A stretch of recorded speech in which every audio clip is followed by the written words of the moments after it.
എന്നതാടാ Rocky നീ കാണിക്കുന്നേ? Gladys പള്ളി പോയിന്ന് വെച്ച് ഞങ്ങൾക്ക് ചായ ഇടാൻ നീ അടുക്കളക്കാരനോ? ഇങ്ങോട്ട് മാറിയെന്നേ. ഞാനിന്ന് ആദ്യം ഇവിടെ ഇല്ലയോ? അയ്യോ അതല്ല അമ്മച്ചി, ദിവസമുള്ള പള്ളിയിൽ പോക്ക് മുടക്കണ്ടെന്ന് ഞാൻ അവളോട് പറഞ്ഞത്. അപ്പൊ പിന്നെ അവള് ചെയ്യേണ്ട പണിയൊക്കെ ഞാൻ ചെയ്യണ്ടായോ? അതൊന്നും വേണ്ട. അവള് ദിവസവും പള്ളി പോകുന്നു, നീ അതിന് സൗകര്യമൊക്കെ ചെയ്തു കൊടുക്കുന്നത് നല്ല കാര്യമാണ്.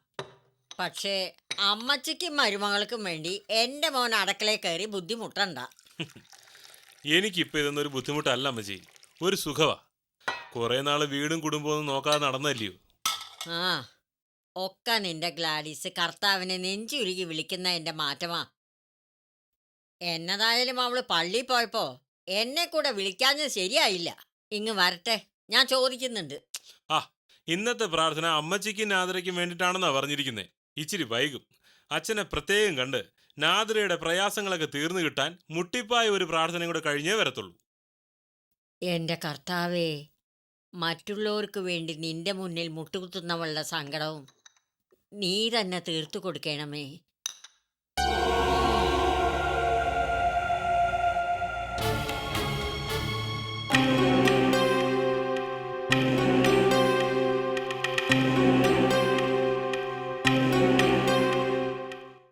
സത്യം പറഞ്ഞ ദൈവം ഇപ്പോൾ ഉള്ളത് ഗീതച്ചേച്ചിയുടെ കൂടെയാ. അല്ലെങ്കിൽ ഒരു ബന്ധവുമില്ലാത്ത ഈ ഞാൻ ചേച്ചിയുടെ ജീവിതത്തിനു വേണ്ടി ഒരിക്കൽ കൂടി ഇങ്ങോട്ട് വരികയല്ല. ക്ഷമിക്കണം ഗ്ലാഡിസ്, ഞാൻ വേറെ ചില പ്രയാസങ്ങളിലും പ്രശ്നങ്ങളിലൊക്കെ പെട്ടുപോയി. അതാ അന്നൊരിക്കൽ ഗ്ലാഡിസ് വന്ന് പറഞ്ഞ കാര്യത്തെക്കുറിച്ച് എനിക്കൊന്നും ആലോചിക്കാൻ കഴിയാതെ പോയത്. ശരി, സമ്മതിച്ചു. പക്ഷേ നിങ്ങൾ ഇതുവരെ അതിനുവേണ്ടി ഒന്നും ചെയ്തില്ലെങ്കിലും നിങ്ങൾക്കു വേണ്ടി ചെയ്യാൻ പറ്റുന്നതൊക്കെ ദൈവം ചെയ്തു കഴിഞ്ഞു. നാദിറ ഇപ്പം ജേഡിയുമായി പിണങ്ങി ഞങ്ങളുടെ വീട്ടിലാ ഉള്ളത്. അവരെപ്പോ വന്നു? 1-2 ദിവസമായെന്ന് കൂട്ടിക്കോ ചേച്ചി. ഇനി ഒരിക്കലും അവളുടെ മനസ്സ് ജേഡിയിലേക്ക് പോകത്തില്ല. പക്ഷേ ജേഡിയുടെ മനസ്സിൽ നിന്നും അവളെ മായ്ച്ചു കളയാൻ ചേച്ചി മനസ്സ് വെച്ചാലേ കഴിയത്തുള്ളൂ. അപ്പോ നാദിർ ഇനി ഒരിക്കലും ജേഡിയോടൊപ്പം ജീവിക്കില്ലെന്നാണോ നിങ്ങൾ പറയുന്നത്? ഞങ്ങളല്ല, അവള് തന്നെ പറയുന്നേ. എന്റെ ചേച്ചി നാദിറ ജേഡിയെ ഉപേക്ഷിച്ച് വന്നപ്പോ അമ്മാമ്മ അവളുടെ കാല് പിടിച്ച് പറഞ്ഞു നോക്കിയതാ എങ്ങനെയെങ്കിലും കോംപ്രമൈസ് ചെയ്ത് തിരിച്ചു പൊക്കോളാൻ. പക്ഷെ അവള് തീരുമാനിച്ചു കഴിഞ്ഞു. ഇനി ജേഡിയോടൊപ്പം ഇല്ലെന്നു മാത്രമല്ല, അയാളോടുള്ള വാശി തീർക്കാൻ എന്റെ അനിയൻ ചാർലിയുമായുള്ള വിവാഹത്തിന് റെഡിയാണെന്ന്. എങ്കി പിന്നെ ഞാൻ ജേഡിയുടെ അടുത്ത് ചെല്ലണമെന്ന് നിങ്ങൾ എന്തിനു നിർബന്ധം പിടിക്കുന്നേ? നിങ്ങളുടെ ആഗ്രഹം പോലെ തന്നെ നാദിർ തീരുമാനിച്ചില്ലേ? എന്നാലും പ്രശ്നമുണ്ട് ചേച്ചി. നാദിറ പുതിയൊരു ബന്ധത്തിന് സമ്മതിച്ചു എന്നറിഞ്ഞ നിയമപരമായി ബന്ധം വേർപെടുത്താൻ ജേഡി മടി കാണിക്കത്തില്ലയോ? എന്നാ ചേച്ചി അവിടെ കയറി അങ്ങ് ചെന്നാ ഞങ്ങൾ വനിതാ കമ്മീഷനിൽ ഒരു പരാതി അങ്ങ് നൽകും. അവര് വിളിപ്പിക്കുമ്പോ ചേച്ചി ഉള്ള സത്യം തുറന്നു പറഞ്ഞാൽ മാത്രം മതി. പിന്നെ ഒരു വെടിക്ക് 2 പക്ഷികളാ. ഗീത ചേച്ചിക്കും നാദിറയ്ക്കും അവരവരിഷ്ടപ്പെടുന്ന ജീവിതം. പക്ഷേ എനിക്ക് എന്റെ ചേച്ചി ഒരു ജീവിതത്തിന് വേണ്ടി ഓരോരുത്തർ എന്തൊക്കെ ചെയ്യുന്നു. ഇതൊന്നുമില്ലേലും നിങ്ങളുടെ സ്വന്തം ഭർത്താവില്ലയോ? വേണമെങ്കിൽ ജേഡിയുടെ മനസ്സിനെ പിടിക്കാൻ ഒരു വഴിയും കൂടി ഞാൻ പറഞ്ഞുതരാം. എന്താ? അവിടെ താമസിക്കുന്ന ആ കൊച്ചുണ്ടല്ലോ, ജിഷ, അതിനോടിപ്പോഴും ജേഡിക്ക് വലിയ കാര്യ. ഏട്ടന്റെ മകളല്ലെന്ന് തുറന്നു പറയാൻ ചെന്ന ഏട്ടത്തിയമ്മയെ ആട്ടിയിറക്കിയതല്ലാതെ ആ കൊച്ചിനെ ഇതുവരെ ജേഡി പറഞ്ഞു വിട്ടിട്ടില്ല, വിടാൻ ഉദ്ദേശിക്കുന്നുമില്ല. അതെങ്ങനെ നിങ്ങൾക്കറിയാം? ഊഹിച്ച പോരെ എന്റെ ചേച്ചി. ജിഷയെ ജേഡി ഉപേക്ഷിക്കാൻ തയ്യാറാണെങ്കിൽ ആ പ്രശ്നത്തിൽ നാദിറ ഇറങ്ങിപ്പോകുമ്പോ അയാൾ അത് ചെയ്യത്തില്ലയോ? അത് ശരിയാ. അപ്പോ ഇനി ഒരിക്കലും ആ കുട്ടി ദേവേട്ടന് ഉപേക്ഷിക്കില്ലായിരിക്കും അല്ലേ? പരീക്ഷ കഴിഞ്ഞാ വിട്ടേക്കാന്നൊക്കെ നാദരയോട് പറഞ്ഞിട്ടുണ്ട്. പക്ഷേ ജേഡി ഒരിക്കലും അത് ചെയ്യത്തില്ലാന്ന് തന്നെയാ എന്റെ പക്ഷം. അയാൾക്കതിനെ അത്രയ്ക്ക് ഇഷ്ടമായി ചേച്ചി. അതുകൊണ്ട് അങ്ങോട്ട് കയറി ചെന്ന് ചേച്ചിയും കൂടി ആ കൊച്ചിനെ ഇഷ്ടപ്പെടാൻ തയ്യാറായാൽ ജേഡിയെ പെട്ടെന്ന് കയ്യിലെടുക്കാൻ പറ്റുമെന്ന എന്റെ വിശ്വാസം. പിന്നെ നാദരയുമായുള്ള ബന്ധം ഒഴിയാൻ കേസും വേണ്ട, കൂട്ടവും വേണ്ട. നിങ്ങൾക്കാണെങ്കിൽ വേറെ മക്കളും ഇല്ലല്ലോ.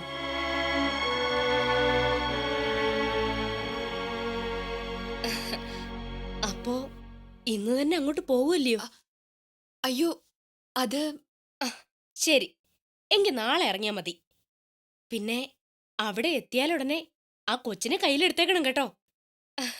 അതുവഴി ജേഡിയെയും. നമ്മുടെ പിടിയിൽ വന്നാ പിന്നെ ഒരു നിമിഷം അവിടെ നിന്നേക്കരുത്. എത്രയും വേഗം അവരോടൊപ്പം ഇങ്ങോട്ട് താമസം മാറ്റിയേക്കണം. ഇവിടേക്കോ?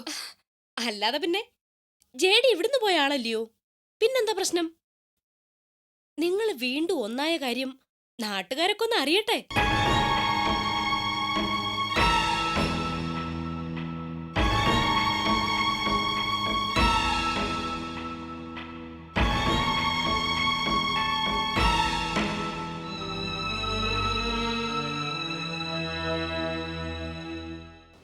എന്താ സംഭവിച്ചെന്ന് ഒരു പിടിയില്ല ജയ.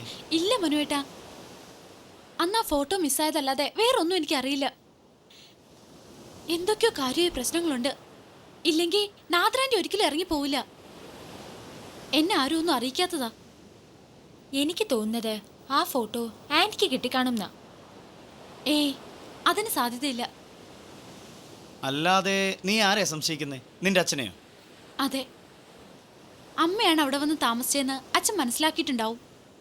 അതാവും ഇന്നലെ എന്റെ മുറി വന്ന് വളരെ ഗൗരവത്തിൽ സംസാരിച്ചത്. പരീക്ഷ കഴിയും വരെ ഇങ്ങനെ പോട്ടേന്ന് വിചാരിച്ചു കാണും. അതിനുശേഷം എന്നെ പറഞ്ഞുവിടാനാവും ഒരു യാത്രയുണ്ടെന്ന് പറഞ്ഞത്. അപ്പോ ഇന്നലെ നാദിരാന്റെ അവിടെ നിന്ന് ഇറങ്ങിപ്പോയതോ? ശരിയാ, ജെ ഡിയുമായി ഉടക്കിയിട്ടാണ് പോയതെങ്കിൽ ഫോട്ടോയുടെ കാര്യം അവരും അറിഞ്ഞു കാണില്ലേ? അതെ, ഇത്രയൊക്കെ ആയിട്ടും അച്ഛൻ എന്നെ അവിടുന്ന് പറഞ്ഞു വിടാത്തതിനാലാവാം ആന്റി പോയത്. ഇനിയിപ്പോ എന്തൊക്കെയാ മനുവേട്ട സംഭവിക്കുക? എന്ത് സംഭവിക്കാൻ? കാര്യങ്ങൾ ഒന്നുകൂടി നമുക്ക് അനുകൂലമായെന്നാ എനിക്കിപ്പം തോന്നുന്നു. അതെങ്ങനെ? എല്ലാം അറിഞ്ഞിട്ടും ജെ ഡി സാർ ഇവളെ തിരിച്ചയക്കാത്തത് കൊണ്ടാണോ? അതൊന്ന്. പിന്നെ അതിൻ്റെ പേരിലാണ് നാദിറ പോയതെങ്കിൽ ജെ ഡി ജയയെ ഉപേക്ഷിച്ചാലല്ലാതെ അവരിനി തിരിച്ചു വരാനും പോകുന്നില്ല. അതുകൊണ്ട് തന്നെ അച്ഛൻ എന്നെ ഉപേക്ഷിക്കും. പരീക്ഷ കഴിയും വരെ മാത്രമേ എനിക്ക് ആ വീട്ടിലും അച്ഛന്റെ മനസ്സിൽ സ്ഥാനം ഉണ്ടാവുന്നാ തോന്നുന്നേ. ഏയ്, അതൊക്കെ വെറുതെ. ആദ്യ ഭാര്യ അവിടെ വരുത്തി താമസിപ്പിച്ചു എന്നൊരു കുറ്റം മാത്രമേ ഇപ്പോൾ നീ നിന്റെ അച്ഛൻ്റെ മുമ്പിൽ ചെയ്തിട്ടുള്ളൂ. അതിന് അത്ര വലിയ ശിക്ഷയൊന്നും കൽപ്പിക്കാനിടയില്ല. ഒരു സഡൻ ആക്ഷൻ ഉണ്ടാവാതിരുന്നത് തന്നെ അതിൻ്റെ തെളിവാ. അപ്പോ മറ്റു കാര്യങ്ങളൊന്നും ആരും അറിഞ്ഞിട്ടുണ്ടാവില്ലല്ലേ? ഇല്ലെന്നേ. നീ ഇനി അവിടെ നിന്നാ ജെ ഡിയുടെ ആദ്യ ഭാര്യ അവിടെ നുഴഞ്ഞു കയറിയേക്കോ എന്നുള്ള പേടി മാത്രമായിരിക്കും നാദറയ്ക്ക്. അതിലപ്പുറം വേറൊന്നും നടന്നിരിക്കാൻ വഴിയില്ലെന്നാ എൻ്റെ വിശ്വാസം. നീ ധൈര്യമായിരിക്കെ. പറ്റുമെങ്കിൽ ആന്റി അവിടെ ഇല്ലാത്ത സ്ഥിതിക്ക് അച്ഛനോട് എല്ലാ കാര്യങ്ങളും തുറന്നു പറയാൻ പറ്റുമോ നീ നോക്ക്. ചിലപ്പോ ഇങ്ങനെയൊക്കെ സംഭവിച്ചത് നിന്റെ നല്ലതിനായിരിക്കും. അതെ, സംഭവിച്ചതും സംഭവിച്ചുകൊണ്ടിരിക്കുന്നതും ഇനി സംഭവിക്കാനിരിക്കുന്നതും നല്ലതിനാണെന്ന് വിചാരിച്ച് ഇപ്പം നമുക്ക് പിരിയാം. എനിക്ക് പോയിട്ടൊരല്പം ജോലിയുണ്ട്. എന്നാ മനുവേട്ടൻ പൊയ്ക്കോ. പോട്ടെ. ശരി.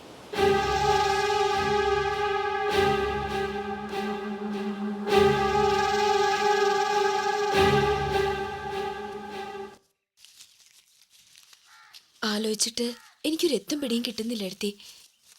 ഓരോരോ കാര്യങ്ങൾ യാന്ത്രികമായിട്ട് അങ്ങ് ചെയ്യുന്നു എന്നല്ലാതെ മനസ്സ് മൊത്തം ദേവേട്ടൻ്റെ വീട്ടിലും മോളുടെ കാര്യത്തിലുമാ. പ്രത്യേകിച്ചും ആ ഗ്ലാഡിസ് വീണ്ടും വന്നു പോയ ശേഷം. നാദിര ദേവനെ ഉപേക്ഷിച്ച് വേറൊരു ബന്ധത്തിന് സമ്മതിച്ചു എന്നൊക്കെ ഗ്ലാഡിസ് പറഞ്ഞത് ശുദ്ധ നുണയായിരിക്കാനേ വഴിയുള്ളൂ. പിണങ്ങിപ്പോയിട്ടുണ്ടാവാം. പക്ഷേ ദേവൻ ജയയെ വിശ്വട്ടിനെ ഏൽപ്പിക്കുന്നതോടെ നാദിര തിരിച്ചു വരുമെന്ന് തന്നെയാണ് എൻ്റെ വിശ്വാസം. അപ്പോ ദേവേട്ടൻ മോളെ കൈയൊഴിഞ്ഞു തന്നെയാണോ എടുത്തി പറയുന്നേ? അതെ ഗീതേ, അവന്റെ സ്വഭാവം നിനക്കറിയില്ലേ? പരീക്ഷ കഴിയുന്നതുവരെ എന്ത് വന്നാലും ജയെ എങ്ങും വിടില്ലെന്ന് ഉറച്ച തീരുമാനം പോലെ തന്നെ നാദരയ്ക്ക് കൊടുത്ത വാക്കും ദേവൻ ഉറപ്പായിട്ടും പാലിച്ചിരിക്കും.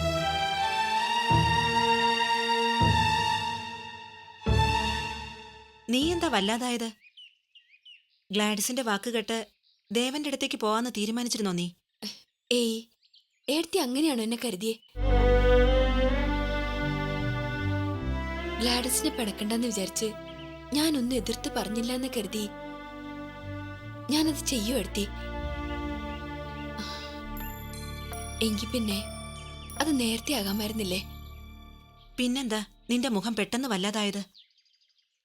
അത് ഗ്ലാഡിസ് വന്ന് പറഞ്ഞതൊക്കെ കേട്ട ശേഷം ദേവട്ടൻ നാദിര ഒഴിവാക്കിയാലും ജയമോളെ കൈവിടില്ല എന്നുള്ളൊരു ആശ്വാസത്തിലായിരുന്നു ഞാൻ. ഇപ്പോ ഞാൻ പറഞ്ഞത് കേട്ടപ്പോ ആ ആശ്വാസം ഇല്ലാതായി അല്ലേ? അതെ, ഇനി അവളുടെ കാര്യത്തിൽ ഉറച്ച തീരുമാനം തന്നെ നമ്മൾ എടുക്കേണ്ടി എടുത്തി. വേണം. പക്ഷേ നമ്മൾ എടുക്കുന്ന തീരുമാനത്തിനൊന്നും ദേവൻ അവളെ വിട്ടുതരണമെന്നില്ല ഗീതേ. ജയമോളും കൂടി തയ്യാറായ നിനക്ക് അവളെ ഇവിടെ നിർത്താന്നല്ലാതെ മോൾക്ക് അച്ഛനെ നഷ്ടപ്പെടാതിരിക്കാനുള്ള തീരുമാനമൊന്നും നിനക്കെടുക്കാൻ പറ്റില്ലല്ലോ. ഇല്ല, ഏഴ്ത്തിയുടെ മനസ്സിൽ എന്തെങ്കിലും വഴിയുണ്ടെങ്കിൽ പറ. എന്റെ മോൾക്ക് വേണ്ടി ഞാൻ മാറി നിന്ന് എന്തും ചെയ്യാം.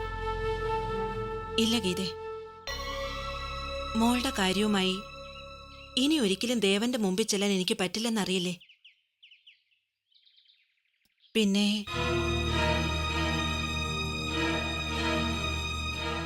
ഞാൻ ആലോചിച്ചിട്ട് ഒരു വഴിയേ ഉള്ളൂ. എന്താ എടുത്തി? ഇത്തിരി മനസാക്ഷി വിട്ട് പ്രവർത്തിക്കാൻ തയ്യാറായ ചിലപ്പോ നിനക്ക് നിന്റെ ജീവിതവും ജയമോൾക്ക് അവളുടെ അച്ഛനെയും തിരിച്ചു കിട്ടിയെന്ന് വരും. അതിനൊരുക്കമാണോ നീ? ഏഴ്ത്തി എന്താ ഉദ്ദേശിക്കുന്നത്? എനിക്കൊന്നും മനസ്സിലാവുന്നില്ല. പറയാം. അങ്ങനെ എന്തെങ്കിലും ഒരു കടുങ്കി ചെയ്താലല്ലാതെ മോളുടെ കാര്യത്തിൽ നമ്മൾ ഉദ്ദേശിച്ചൊന്നും നടക്കാൻ പോകുന്നില്ലെന്നാ എനിക്ക് തോന്നുന്നത്. ഒന്ന് ചീഞ്ഞാലേ മറ്റൊന്നിന് വളമാവൂന്നല്ലേ പ്രമാണം. ഏഴ്ത്തി കാര്യം പറ. എന്റെ മോൾക്ക് ഗുണമുള്ളതാണെങ്കിൽ ഏഴ്ത്തി പറയുന്ന എന്ത് അറ്റകയ്ക്ക് ഞാൻ ഒരുക്ക. വേറൊന്നുമല്ല, ഗ്ലാഡിസ് പറഞ്ഞ പോലെ നാദർ ഒഴിഞ്ഞുപോയ അവസരം മുതലെടുത്ത് നീ ദേവന്റെ അടുത്ത് ചെല്ലണം. ഭാര്യയുടെ പദവി തിരിച്ചു വേണമെന്ന് പറഞ്ഞല്ല, ജയമോളുടെ അമ്മയാണെന്നും പറഞ്ഞ്.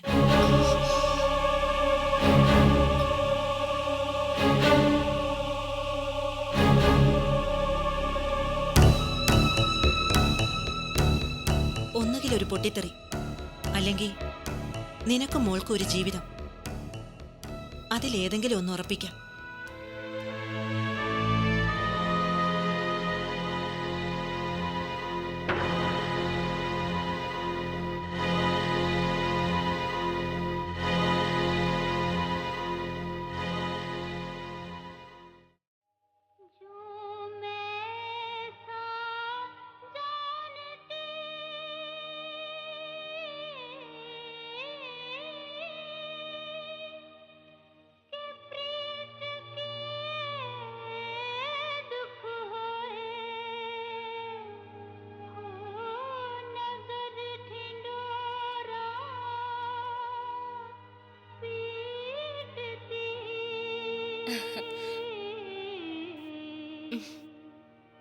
ആന്റി വന്നത് ബുദ്ധിമുട്ടായോ? ഏയ്, ദാ എന്താ ആന്റി ഇത്? ബദാം ജ്യൂസാ. അയ്യോ, ഞാനിതൊന്നും പറഞ്ഞില്ലായിരുന്നല്ലോ. പറഞ്ഞിട്ടാണോ ഞാനിതൊക്കെ ചെയ്യേണ്ടത്?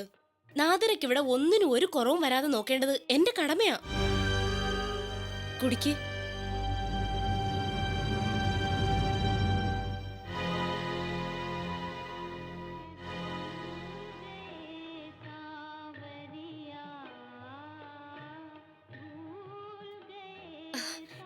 ഈ പാട്ട് നാദിര പാടിയതാണോ? അയ്യോ അല്ല, അതൊക്കെ വലിയ വലിയ ആൾക്കാർ പാടിയതാ. നാദിരയും വലിയ പാട്ടുകാരിയാണെന്നൊക്കെ എനിക്കറിയാം. ജേഡിക്ക് ഇഷ്ടമില്ലാത്തോണ്ട് ഒക്കെ മനസ്സിൽ അടക്കി വെക്കുകയല്ലേ? ഏയ് അതൊന്നും അല്ല ആൻറ്റി. എനിക്കങ്ങനെ പോപ്പുലർ ആവണമെന്നുള്ള ആഗ്രഹമൊന്നുമില്ല. അതെന്താ അങ്ങനെ? വലിയ പേരും പ്രശസ്തിയും പണവും ഒക്കെ ഉണ്ടാവുന്നത് നല്ലതല്ലയോ? നല്ലതൊക്കെ തന്നെയാണ്. പക്ഷേ എനിക്ക് അതിനേക്കാൾ താല്പര്യം ജീവിതത്തോടായിരുന്നു. വേറൊന്നും കൊണ്ടല്ല. അച്ഛനമ്മമാരോടൊത്തുള്ള ജീവിതത്തിനിടയിൽ സ്വസ്ഥതയും സമാധാനവും സന്തോഷവും എന്താണെന്ന് ഞാൻ അറിഞ്ഞിരുന്നില്ല. സംഗീതത്തിലൂടെയാ അവരടുത്തെന്ന് ഞാൻ കേട്ടിട്ടുണ്ട്. ഒടുവിൽ ആ സംഗീതം തന്നെ അവർക്ക് ശാപമായതും. പരസ്പരമുള്ള ഈഗോസ് അത് കണ്ടു വളർന്നതുകൊണ്ട് തന്നെ എൻ്റെ ജീവിതത്തിൽ ഒരിക്കലും അങ്ങനെ ഒരു പൊരുത്തക്കേടുണ്ടാവരുതെന്ന് ഞാൻ തീരുമാനിച്ചിരുന്നു.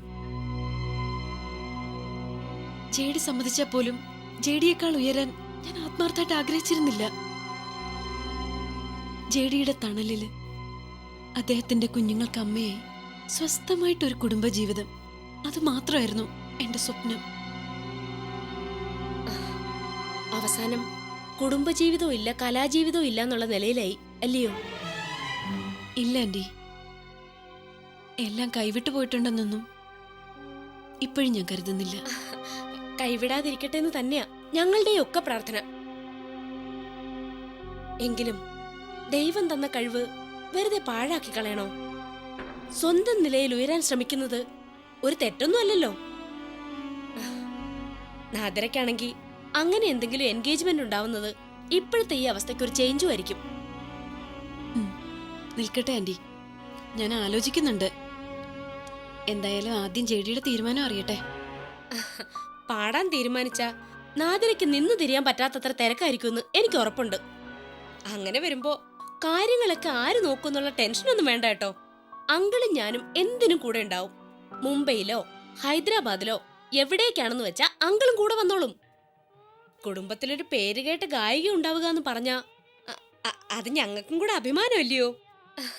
അതുകൊണ്ട് മാത്രം കേട്ടോ.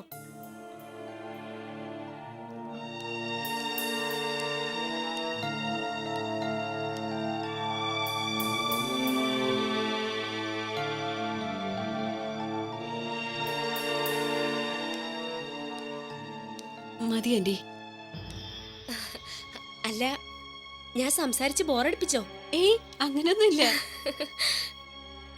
എന്നാ ഞാനൊരു രഹസ്യം കൂടി പറയട്ടെ. എന്താ? പറഞ്ഞോളൂ. ജേഡിയെ കുറിച്ചാ.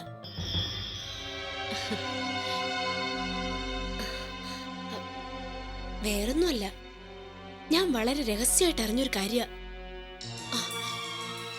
റോക്കിച്ചായനോട് പോലും ഞാനിത് പറഞ്ഞിട്ടില്ല കേട്ടോ. എന്താ ആൻറ്റി? അത് ആദ്യ ഭാര്യ ഗീതയെ ജേഡി കാണാറുണ്ടെന്നോ, അവർക്ക് രഹസ്യമായിട്ട് ചെലവിന് കൊടുക്കാറുണ്ടെന്നോ, അങ്ങനെ എന്തൊക്കെയോ ചില സംസാരങ്ങളുണ്ട്. നോ, ഞാൻ വിശ്വസിക്കില്ല. ഒരിക്കലും വിശ്വസിക്കില്ല. ഒരിക്കലും. അയ്യോ, ഞാനും വിശ്വസിച്ചിട്ടില്ല. പിന്നെ ചെലവിന് കൊടുക്കുന്നത് വേറെ ഒരു ബന്ധം ഉണ്ടായിട്ടൊന്നും അല്ല കേട്ടോ. നിങ്ങളുടെ ജീവിതത്തിൽ അവരൊരു പ്രശ്നമായി വരരുതെന്ന് കരുതിയിട്ടാ. പിന്നെ ഒരു സഹതാപവും. ഇല്ല ആൻറ്റി, ഒരു സഹതാപവും ജേഡിക്ക് ആ സ്ത്രീയോട് തോന്നില്ല. അതെനിക്ക് ഉറപ്പാ. ശരി ശരി, അപ്പൊ ഞാനൊന്നും പറഞ്ഞിട്ടുമില്ല, നാദിരൊന്നും കേട്ടിട്ടുമില്ല. ദേ, ഞാനിങ്ങനെ പറഞ്ഞുന്ന് റോക്കിച്ചായനോടൊന്നും പറഞ്ഞേക്കല്ലേ. എന്നെ ഇവിടെ ഇട്ട് തല്ലിക്കൊല്ലും. ആന്റിക്ക് നിന്നോട് തോന്നിയ അടുപ്പം കൊണ്ട് മാത്രം പറഞ്ഞതാ. എന്നോട് വേറൊന്നും തോന്നിയേക്കല്ലേ? ഏയ് ഇല്ല. എന്നാ ഇവിടെ നിന്ന് പാട്ട് കേട്ടോ. ആന്റി പോയേക്കാം.